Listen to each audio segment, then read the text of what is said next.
योजना आयोग के बारे में पढ़ा। योजना आयोग क्यों गठित किया गया, नीति आयोग का गठन इसके बाद क्यों किया गया, आज योजना आयोग की उतनी महत्ता क्यों नहीं है, क्या कमियां आई, क्या उसकी विशेषताएं थी। अगर हम योजना आयोग को देखते हैं, उसके कार्यकाल को देखते हैं, तो पंचवर्षीय योजनाएं जो आई 5 इयर्स प्लान, वो काफी महत्वपूर्ण थी, काफी विकासात्मक भी रही।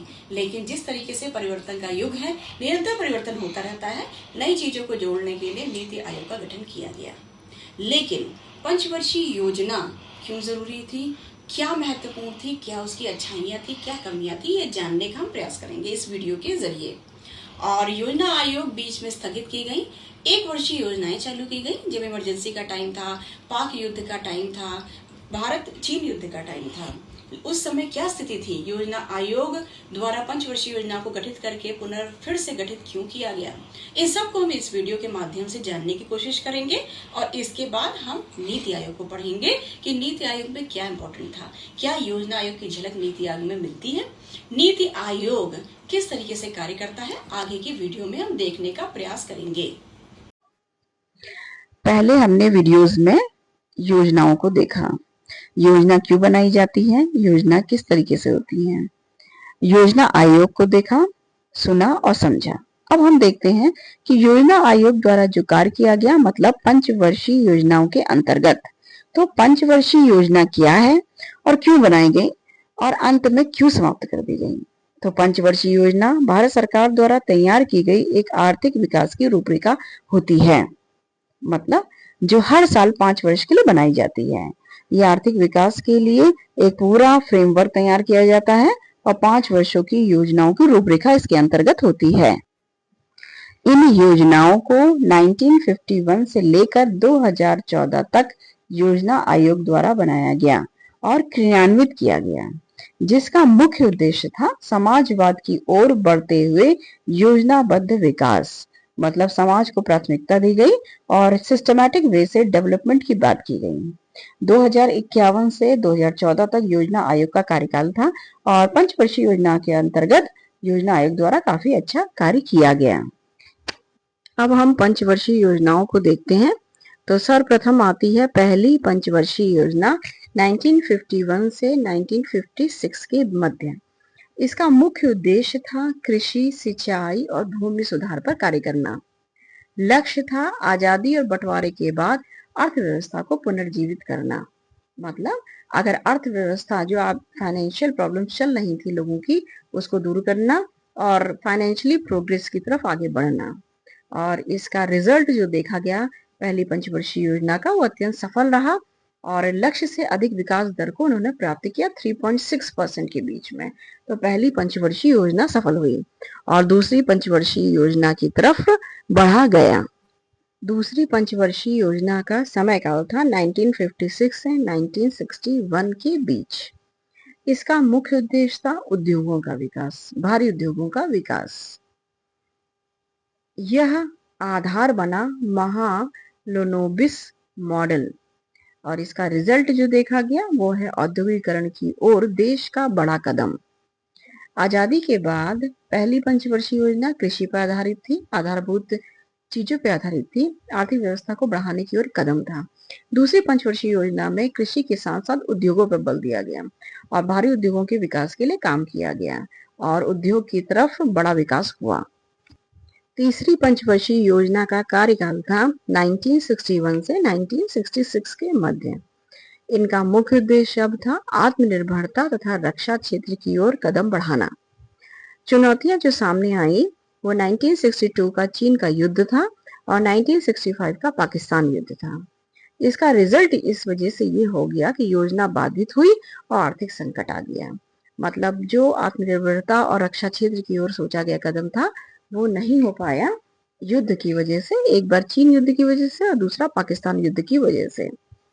इसके बाद हम ये देखते हैं कि योजना अवकाश का टाइम आया, प्लान हॉलिडे, मतलब 1966 से 69 के बीच में युद्ध का काफी असर पड़ा, जिसका कारण युद्ध की वजह से सूखा और आर्थिक अस्थिरता हो गई।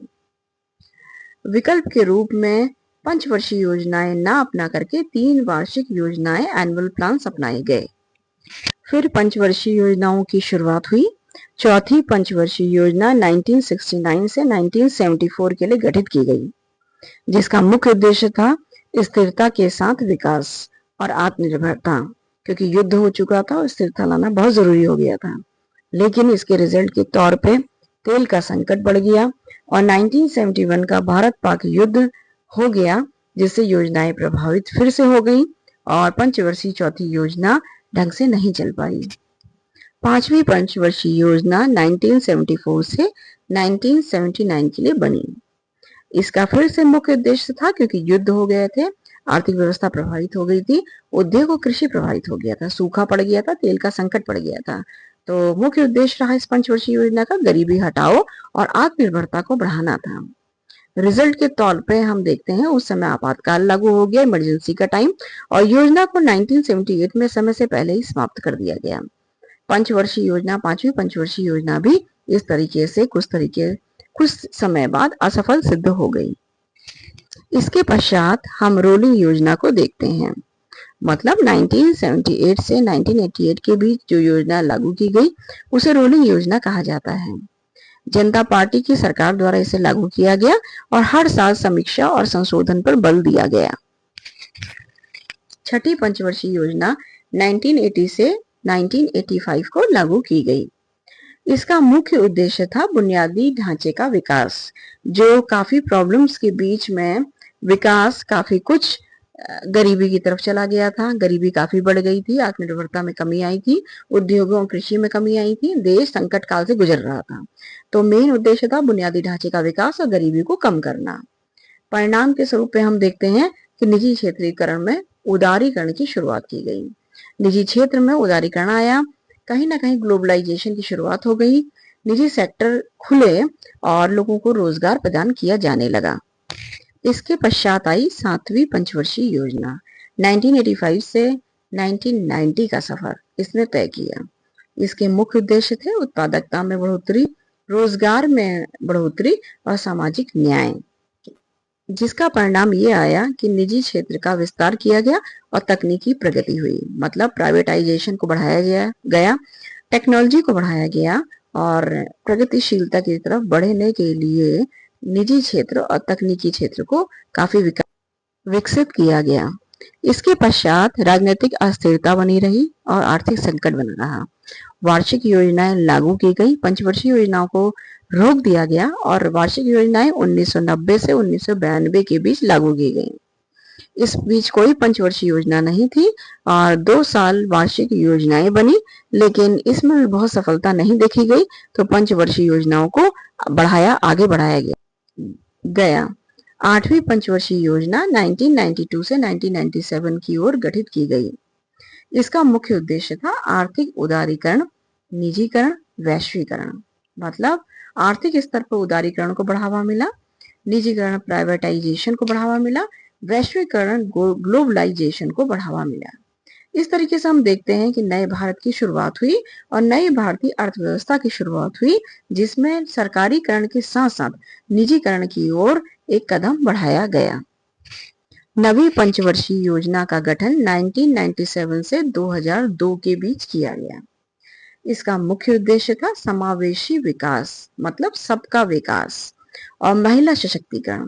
महिलाओं की स्थिति बहुत बुरी थी। महिलाओं की स्थिति ज्यादा पढ़े लिखे न होने की वजह से काफी शोषण को वो झेल रही थी, तो महिला सशक्तिकरण पर बल दिया गया। परिणाम ये हुआ कि आर्थिक सुधार धीमी गति से हुआ इस समय, क्योंकि सामाजिकता पर ध्यान दिया गया, वंचित लोगों पर ध्यान दिया गया, जिससे आर्थिक सुधार की गति को धीमी देखा गया। 10वीं पंचवर्षीय योजना 2002 से 2007 के बीच लागू की गई। इसका मुख्य उद्देश्य 8% की वार्षिक आर्थिक वृद्धि दर को प्राप्त करना था, सामाजिक और क्षेत्रीय असमानता को कम करना था, गरीबी में कमी और रोजगार में वृद्धि करना था।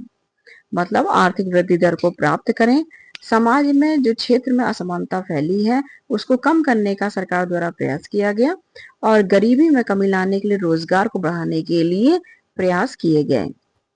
शिक्षा और स्वास्थ्य सुविधाओं में सुधार करने का प्रयास किया गया।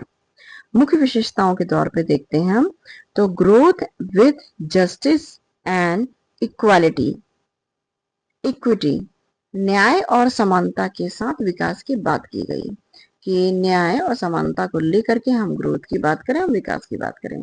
और मानव विकास सूचकांक SDI को महत्वपूर्ण माना गया। इसके परिणाम के तौर पे हम देखते हैं कि औसत वृद्धि दर करीब 7.6 रही। कुछ क्षेत्रों में असमानता और बेरोजगारी चुनौती बनी रही, परंतु हम देखते हैं कि पंचवर्षीय योजनाओं द्वारा कहीं ना कहीं विकास की तरफ आगे बढ़े, समावेशी विकास को एक तरीके से आगे बढ़ाने का प्रयास किया गया और सभी तबकों को लेकर के आगे बढ़ने का सरकार द्वारा प्रयास किया गया। 11वीं पंचवर्षीय योजना 2007 से 2012 के बीच गठित की गई। इसका थीम था इंक्लूसिव ग्रोथ, समावेशी विकास, जिसका मुख्य उद्देश्य था कृषि, शिक्षा, स्वास्थ्य और महिलाओं व बच्चों के समग्र विकास पर जोर देना और इसके अतिरिक्त ग्रामीण विकास तथा रोजगार सृजन पर जोर देना। समावेशी का मतलब होता है जिसके अंतर्गत सभी चीजों को समावेशित किया जाए। इसमें कृषि भी है, शिक्षा भी है, बिजनेस भी है, स्वास्थ्य भी है, महिलाएं भी हैं, बच्चे भी हैं। सभी के विकास पर जोर दिया गया, ग्रामीण विकास पर और रोजगार किस तरीके से बढ़े, बेरोजगारी दूर हो, इस पर भी बल दिया गया। इसके अतिरिक्त ऊर्जा और बुनियादी ढांचे में सुधार पर भी काफी बल दिया गया। इसका लक्ष्य था शिक्षा के लिए GDP का 6% खर्च करना, गरीबी दर में महत्वपूर्ण कमी को करना, महिलाओं के लिए विशेष योजनाएं बनाना। और रिजल्ट के तौर पे हम देखते हैं कि समावेशी विकास की दिशा में कई प्रयास किए गए और ग्रामीण तथा शहरी क्षेत्रों में असमानता न बनी रहे, इस पर काफी जोर दिया गया। रिजल्ट में हम देखते हैं समावेशी विकास की दिशा में कई प्रयास किए गए, ग्रामीण शहरी क्षेत्रों में असमानता थोड़ी बनी रही। अब हम आते हैं 12वीं पंचवर्षीय योजना 2012-17 पे।